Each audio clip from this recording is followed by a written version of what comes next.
We've tried to find ways, meeting the particular needs and challenges of people. We will come together as a nation, as a commonwealth, and indeed a global... The letter was not supposed to become palace business. It arrived privately, carried Meghan's name, and appeared to ask for something deeply personal. But before Charles had even finished reading it, those closest to him realized this was no ordinary message, and one hidden detail could reopen everything. There was something unusual about the way it arrived. No public statement. No lawyer speaking on her behalf. No carefully arranged intermediary trying to soften the ground before contact was made. Meghan had chosen something far more direct and, in many ways, far more dangerous, a private written message to Charles himself. That choice immediately raised questions. Why write now? Why avoid Harry as the obvious bridge between them? And why risk putting thoughts into words that could never be taken back? At first, Charles reportedly did not want to give the letter more importance than it deserved. Years of distance had created a strange emotional rhythm between father and son, with moments of contact followed by silence, hope followed by disappointment. From his perspective, this could have been another attempt to reopen communication without changing anything substantial. A personal message, nothing more. But the mood shifted as the letter moved beyond the first few lines. The correspondence was handled with unusual care. It was not treated like ordinary family communication, and that alone suggested someone understood the implications before the full meaning had even settled. The words were not angry. That was what made them more unsettling. Meghan was not issuing threats, making accusations, or demanding public recognition. Her tone was restrained, deliberate, almost careful enough to feel calculated. And Harry was nowhere in the immediate exchange. That absence created the first serious mystery. Had Harry encouraged Meghan to write to his father? Had he given her information to include? Or had Meghan made the decision alone, believing that reaching Charles directly was the only way to break through years of emotional and institutional resistance? For Charles, that question was impossible to separate from the deeper wound underneath it. Whatever battles had played out around titles, security, interviews, and public trust, Harry was still his son. Any message connected to him carried more than political weight. It carried memory, frustration, regret, and the stubborn possibility that something between them might still be repaired. Yet Meghan's letter did not simply ask Charles to repair the family. Somewhere deeper in the message was a reference that seemed to belong to another time, another conversation, another moment the palace had quietly allowed to disappear into the past. That was when advisors began to understand the danger. This was no longer about whether Charles should respond to Meghan. It was about whether responding would force him to confront an unresolved issue the monarchy had spent years pretending no longer mattered. But the deeper Charles read, the clearer it became that Meghan was not simply reopening an old conversation, she was pointing directly toward a question the palace had spent years avoiding. If Meghan wanted reconciliation, there were easier paths. If she wanted attention, there were louder ones. Yet she chose Charles the King, Harry's father, and the one man standing between private family pain and royal authority. That decision may have revealed more about her real objective than the letter itself. By writing directly to Charles, Meghan appeared to bypass almost every figure who might normally stand between her and the center of royal power. Not William, not Catherine, not senior palace staff, not a lawyer or trusted intermediary. Charles, the choice was impossible to ignore, because, beneath all the family tension, he remained the one person capable of responding as both monarch and father.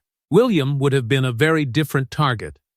His position had hardened around the future of the institution, around stability, boundaries, and the belief that every concession carried consequences.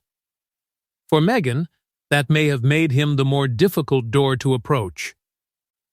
Charles, however, carried a vulnerability William did not share in the same way. Harry was not simply a former working royal to him. He was his son, and every unresolved conversation came with years of disappointment, affection, anger, and regret. Meghan seemed to understand that distinction. Her language reportedly leaned toward family rather than status. Legacy, grandchildren, distance, the damage caused when silence lasts too long.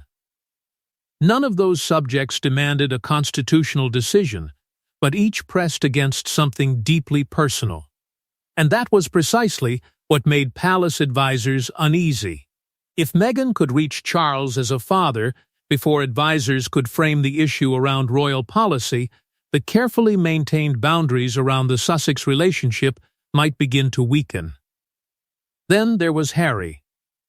If he knew about the letter, the message carried far greater weight. It could mean husband and wife were acting together, deliberately testing whether the palace was willing to reconsider the terms of their estrangement. But if Harry knew nothing, the implications were equally explosive. Meghan would have entered one of the most sensitive relationships in his life without his involvement, risking tension not only with the palace, but inside their own marriage. Yet the deeper significance went beyond reconciliation. Meghan's wording appeared to reach back to the period when she and Harry stepped away from royal duties, when private discussions, emotional assurances, and carefully chosen phrases shaped their uncertain future. Charles recognized that territory immediately. One particular reference seemed to suggest that Meghan believed something from those negotiations had never been fully closed, and suddenly the letter was no longer asking whether the family could heal. It was asking whether the palace had quietly forgotten a promise. And buried beneath the careful language about family and reconciliation was something far more dangerous, a reminder of a private understanding that apparently had never disappeared. Years earlier, during the chaos surrounding Harry and Meghan's royal departure, conversations were held that the public never heard in full. Agreements were discussed. Expectations were formed. And according to Meghan's letter, one understanding may have survived long after everyone inside the palace assumed it had died. It was not described as a formal contract.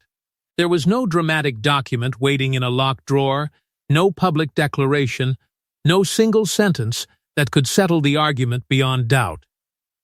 Instead, the understanding appeared to exist in the far more dangerous territory of private royal conversation. Words spoken during a family crisis, when emotions were raw and nobody could know what the future would look like. The suggestion was simple but powerful. If relationships improved, if circumstances changed, if the family found a way back toward trust, then perhaps certain questions could be reconsidered. Not necessarily a full return. Not necessarily the restoration of everything Harry and Meghan had left behind. But a door, however narrow, may have been left open. Charles could easily have remembered those words differently. To him, they may have been compassion rather than commitment, a father trying not to make a painful separation feel permanent. In moments of family breakdown, people say things meant to preserve hope. That does not always mean they are making promises. Meghan, however, appeared to have taken something more concrete from the same exchange. Her letter suggested that the possibility of future reconsideration had not been sentimental language. She seemed to believe it had been deliberately offered, carefully understood, and never formally withdrawn. That difference in interpretation was exactly what made the matter so dangerous. Inside royal families, not every important decision is written in legal language.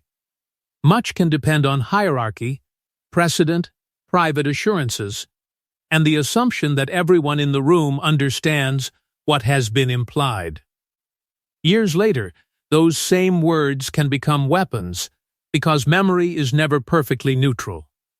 Palace advisors could immediately see the consequences. If an old understanding was reopened, questions would follow quickly. Titles, security, invitations, ceremonial appearances. Access to the family. Even the possibility of future public roles. One private sentence from years ago could suddenly carry institutional weight nobody intended it to have.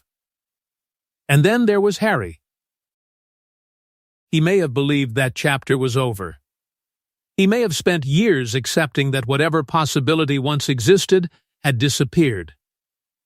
If Meghan had revived it without warning, she was pulling him back toward a conflict that had already reshaped his relationship with his father, his brother, and the institution he was born into. Charles seemed ready to dismiss the entire thing as a painful misunderstanding. Then he reached one specific detail. Charles could have rejected the entire argument as a misunderstanding, until one line in Meghan's letter reportedly forced him to stop, look again, and remember exactly who had been present when the original promise was made. Then came the first true shock. Meghan had included a name Charles never expected to see connected to the old agreement. It transformed the letter from a private appeal into something far more complicated. Because if Meghan's account was accurate, the understanding had been witnessed by someone whose words still carried enormous weight. That name was Queen Elizabeth II. Until that moment, Charles could still treat the dispute as a clash of memory. Meghan remembered one thing. The palace remembered another. Time had passed, emotions had hardened, and private conversations from a deeply difficult period could easily have taken on different meanings. But bringing the late Queen into the story changed the emotional balance immediately. According to the letter, Elizabeth had either known about the understanding or had been present when the possibility of future reconciliation was discussed.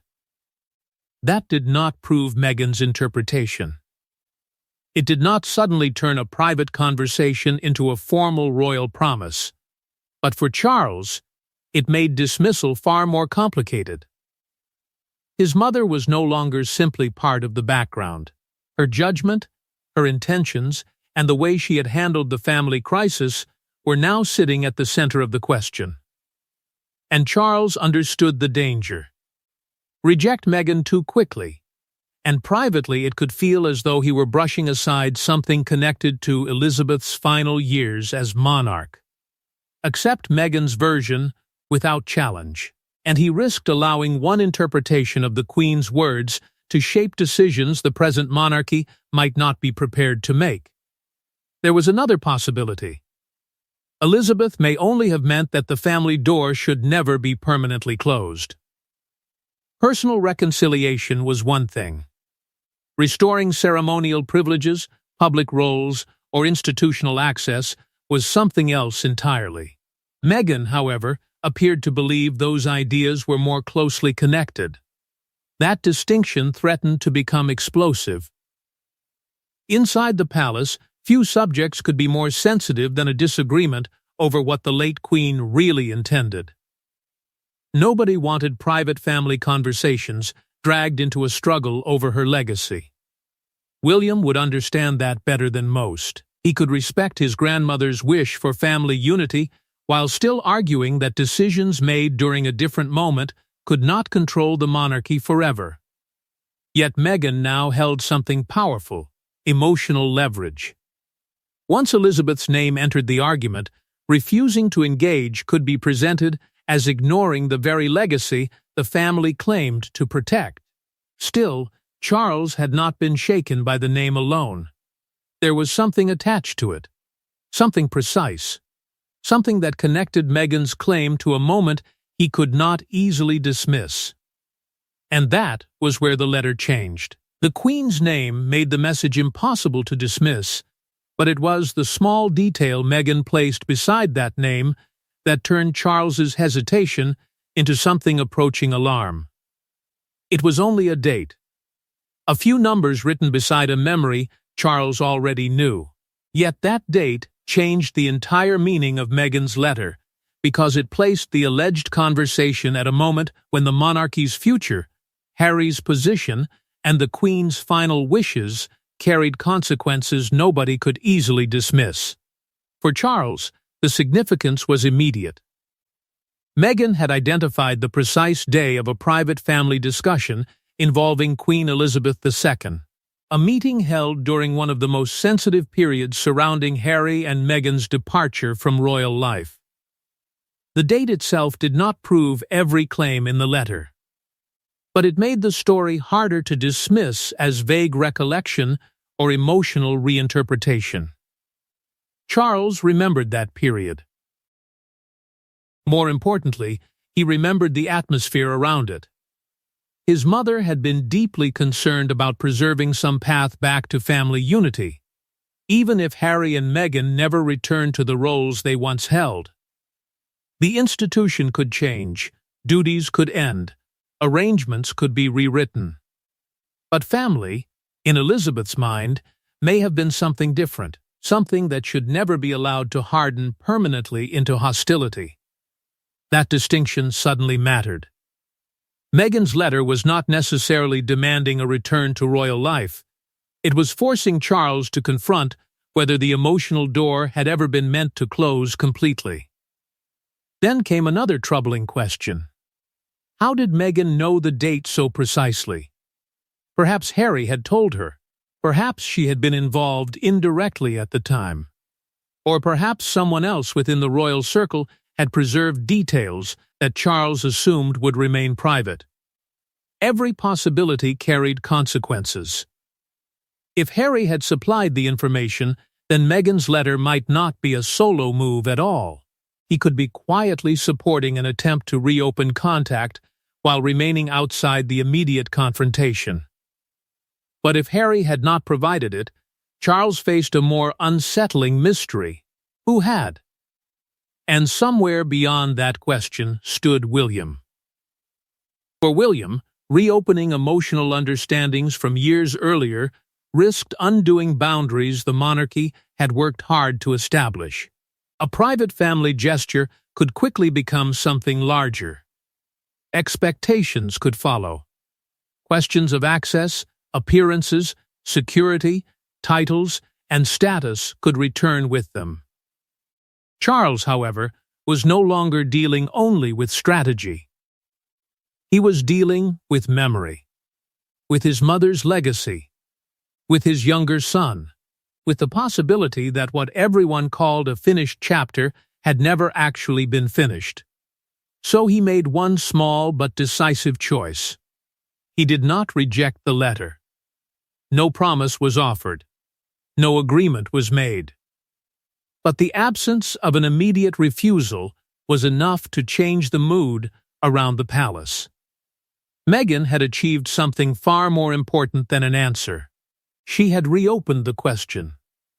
Charles had not agreed to Meghan's request, but by refusing to dismiss it, he created exactly what the palace feared most: a new opening and a battle over who would control what happened next. For Charles, the letter had become personal. For William, it threatened to become institutional. And that difference mattered, because the moment the king considered reopening even one door, the Prince of Wales had to ask whether Meghan's private appeal could quietly reverse boundaries established through years of crisis. William's concern was not simply what Meghan had written. It was what could happen if the letter worked. If one private appeal could reopen questions everyone believed had been settled, then every boundary surrounding Harry and Meghan could suddenly become negotiable again. To William, that was the real danger. A private meeting might sound harmless, an acknowledgement might appear compassionate. But royal decisions rarely remain small for long. One conversation could lead to expectations of public appearances. One invitation could revive arguments about ceremonial roles. A gesture of family warmth could quickly become a debate about titles, security, legitimacy, and whether Harry and Meghan were moving closer to the institution they had left behind. Charles saw it differently. He understood the political risk. But he also refused to accept that every interaction with his son had to be treated like a constitutional crisis. Harry was still family. Silence had already lasted long enough to create wounds of its own. If the monarchy became so afraid of interpretation that a father could no longer speak privately to his son, then Charles had to wonder what exactly they were protecting. That difference exposed something deeper between father and heir. Charles was thinking about reconciliation in human terms. William was thinking about consequences that might outlive both of them. Catherine's position was quieter, but no less important. She could understand William's instinct to protect stability while also seeing the danger of letting bitterness become permanent. Every unresolved family conflict had a way of returning, usually at the worst possible moment, and Meghan did not even need to be present to dominate the discussion. Everyone was now asking what she really wanted, what Elizabeth had actually meant, whether Harry was involved, and how far Charles might be willing to go. Her letter had moved from private correspondence into a question of royal strategy. Then, Charles considered answering personally. That possibility alarmed William even more. A private response from the king could be saved, interpreted, leaked, or presented later as evidence of a commitment Charles never intended to make. William wanted caution. Charles wanted control over his own words. The disagreement reached no clean conclusion. Instead, Charles made an unexpected request. He wanted the old records reopened. Notes, correspondence, recollections from the period when Harry and Meghan's departure was negotiated. If the past was going to shape the present, Charles wanted to know exactly what had been said, and what might have been left behind. And once the palace began reopening files everyone thought were finished, the question was no longer simply whether Meghan remembered the past correctly, but what else the past might contain. The palace had spent years trying to move beyond the Sussex crisis. Now, old notes, conversations, and private recollections were suddenly relevant again. And somewhere between those records and Meghan's letters stood Harry, the one person who could clarify everything, yet whose answer might destroy the fragile balance completely. Charles's request for a review was meant to bring clarity. Instead, it created more uncertainty. Old correspondence was examined. Meeting notes were compared. Memories from those tense negotiations were revisited. But nothing produced the clean answer the palace wanted. The language from that period was careful, emotional, and often deliberately flexible. Some of it appeared to support Charles's memory. The family door had never been meant to close completely. Reconciliation remained possible. Future contact was not ruled out. Yet there was nothing that clearly promised Harry and Meghan a return to formal royal life, no guarantee of restored duties, no automatic path back into the structure they had left behind. That left Meghan's letter in dangerous territory. It could not be fully confirmed, but it could no longer be casually dismissed. The person who might settle the question was Harry. His understanding of those conversations suddenly mattered more than anyone expected. If Harry believed the same thing Meghan did, then the letter was not an individual interpretation. It was a shared memory, perhaps even a coordinated attempt to recover something they believed had been promised. But if Harry remembered it differently, Meghan may have pushed the dispute further than he ever intended. Charles began considering a direct conversation with his son before answering her. That alone carried enormous risk. Years of hurt stood between father and son. Every attempt at contact carried the possibility of reopening old accusations, old disappointments, and the painful question of who had failed whom first. Harry would also face a brutal emotional choice. Support Meghan completely, and he could deepen the rupture with his family. Challenge her interpretation, and the conflict might follow him home. The palace soon realized that the real danger had shifted. It was no longer simply Meghan's letter. It was the possibility that Harry and Meghan might not describe the past in exactly the same way. If that difference ever became public, the dispute could move from Palace versus Sussex to something far more personal and unpredictable. Charles understood that demanding a perfect answer from Harry could make everything worse.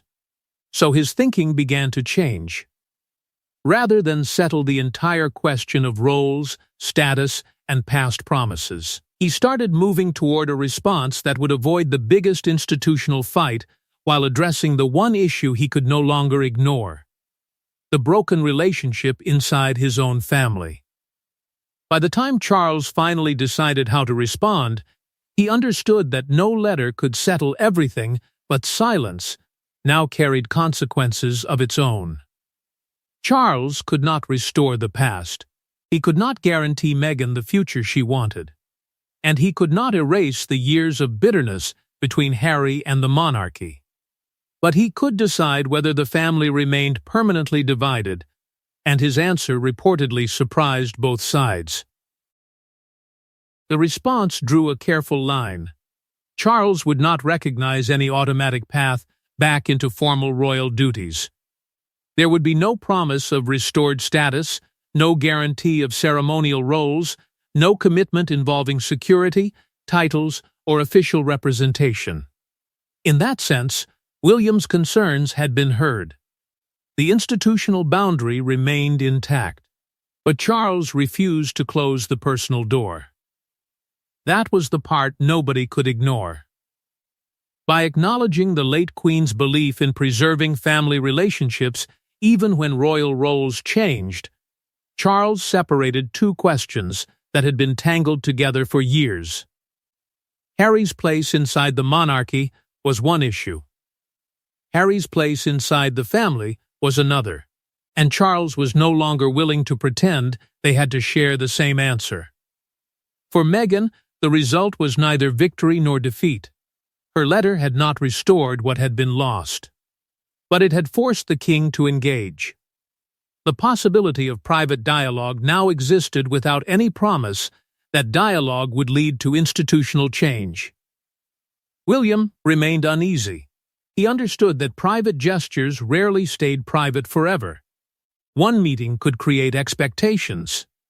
One reconciliation could be interpreted as the beginning of a wider return. Yet refusing every form of contact carried a different danger. It could make the monarchy appear permanently trapped inside its own resentment. And now, Harry faced the hardest choice of all. He could accept a limited path back toward his father while leaving the old royal structure behind.